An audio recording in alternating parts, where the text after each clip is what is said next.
Hi, I'm so happy here to be talking with Yunuen Rhi. We're going to be talking about our upcoming Instagram Live that we're going to be having with the Vincent Price Art Museum for Meditation Monday. We're going to be talking about reclaiming the body as an altar and the creation of new myths, and how that theme and these themes connect to our personal practices, to our personal stories, our histories, and also we're going to share a little bit about some projects we worked on and a little bit about an upcoming event. So I would love for you, Yunuen, if you want to introduce yourself and we could talk a little bit about what we're going to do. Yeah, hi. Thanks, Edgar, for inviting me. And I'm happy to share all these resources at this time. And yeah, we're going to be talking about creation of new myths, a method that I've been working on, a collective, performative healing method that is called CONSTELACION Huarache, and also about experience and medicine work and how that can be applied to different facets of either creative work or self-healing work, just as an introspection, as a tool for introspection. So yeah, I'm happy to share all of this.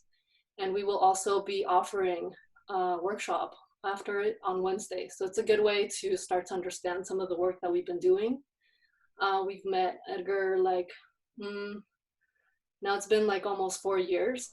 So I'm really happy to share all this. So the theme of this conversation that we're going to be having is reclaiming the body as an altar and the creation of new myths. So I'd love it if you want to talk a little bit about, reclaiming the body, about the body being an altar, and also about the creation of new myths. Yeah, of course. Why the title? It's the moment to understand that we are infinite inside. So how can we go inward, right? And everyone's talking about that. Like, okay, there's go inward, right? So what does that mean? How can we do that? So fortunately for us, there has been practices that have been passed on. Many of them have been through oral tradition. And some of them have been also experiments and trying to maybe claim back certain knowledge. So an example of this is, the practice that I teach, so internal martial art, Bagwajang practice. And what this is, it's circle walking practice. The whole combat system is in a circle. It's like the most mystical practice. And for me, that is a system that was created. And it has a certain history behind it. It has many understandings, right? So it comes from Buddhist and Taoist monks, founder of Zen Buddhism, Shaolin Kung Fu. So all of those stories come together in those kind of practices. And those practices, the way they were set up, can help us also come back and understand certain things about ourselves. So maybe even lost information. So maybe, we don't know where we came from, or we lost certain information or a language, but through systems like that, we're actually going to be able to tap into different understandings. So this is why we're so fortunate that there are systems like that were established for that reason. Maybe for that reason and many other reasons we don't know, but they are certainly pathways. That's how I see these practices, as pathways to arrive somewhere else. So kind of like wormholes that we can even travel through time. So sometimes when I say that I'm like a multidimensional being, it's like I'm existing in this shape, but that's not my only self, right? I can be many others inside, outside. I can exist during different times.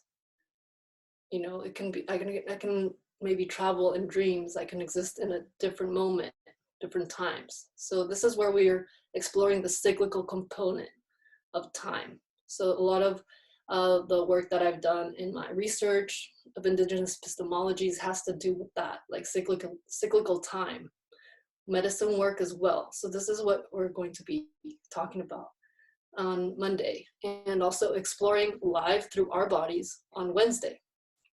And then as well, when we're talking about the creation of new myths, this is a time where there's many stories that are being told. So just mentioned history. So it's, whose story is that? You know, the books that we were shown as children in public schools, like who created them? There was like an agenda behind that, right? So somebody had an idea, somebody had a vision of what we should know and why we should know that. So this is also a moment to take back control of our own stories, of our own potentials to create new stories. So a lot of indigenous epistemologies are also based on story work.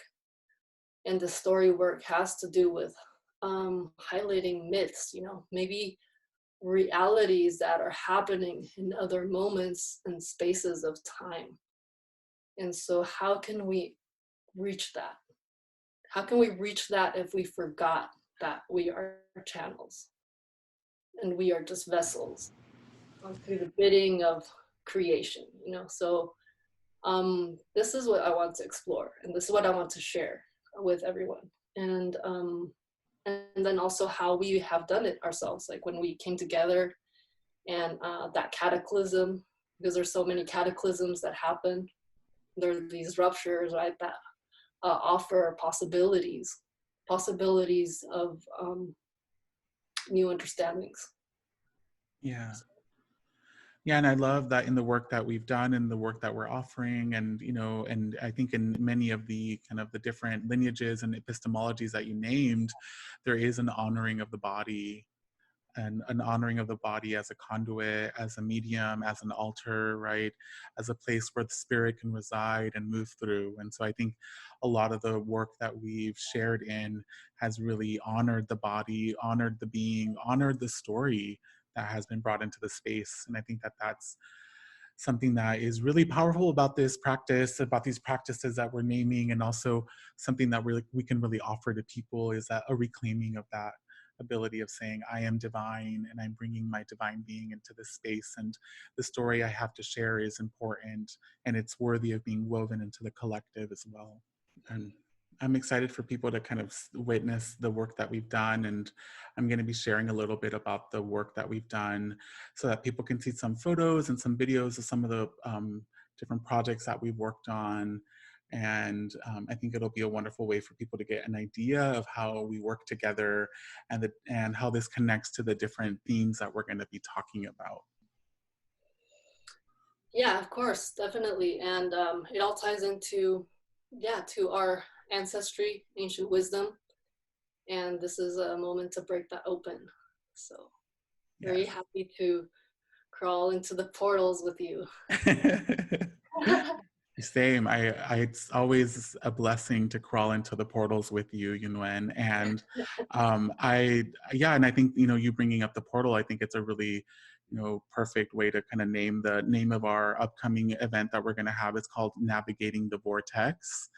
And I think, you know, really working with that portal that is really powerfully open. The timelines are really open right now. And I think the ancestors are really wanting to move information through our bodies. So I definitely feel like a lot of these practices that we're going to talk about are really interconnected to cracking open these spaces and making, you know, some bridges and connections, drawing some roots down into the earth. I think these are really important practices that we're reclaiming and bringing back in.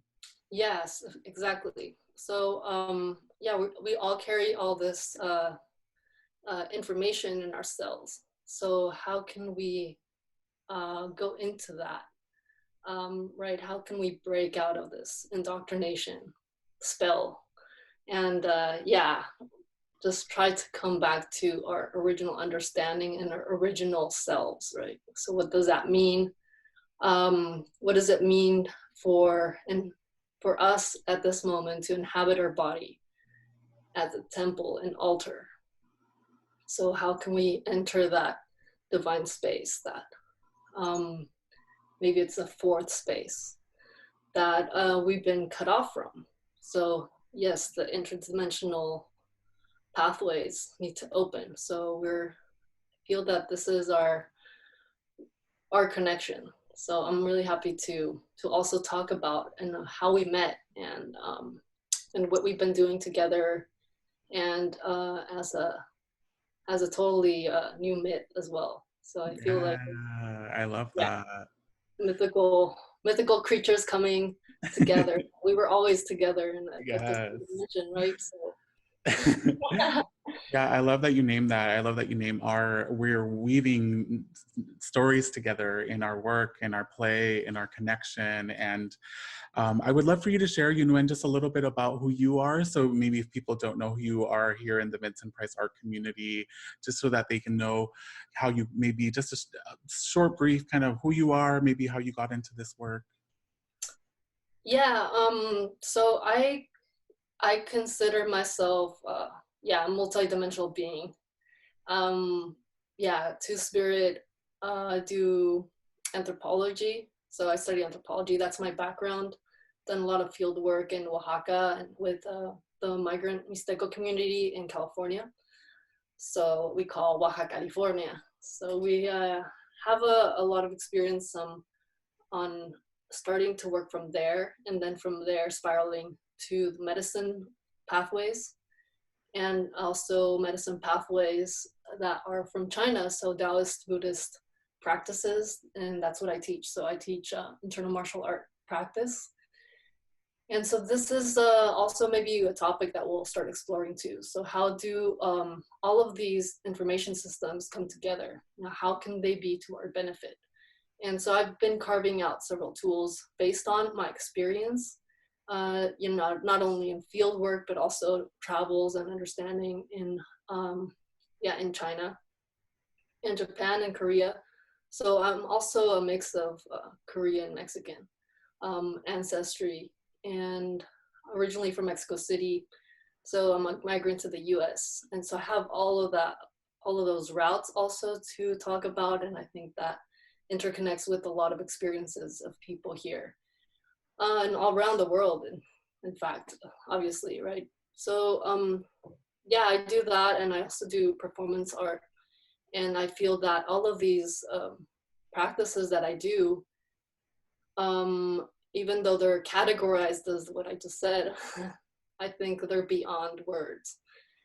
And so that's why sometimes it's hard to say like, oh, okay, I do this and this and this, but I think it's an important moment to bring these tools out and all these experiences.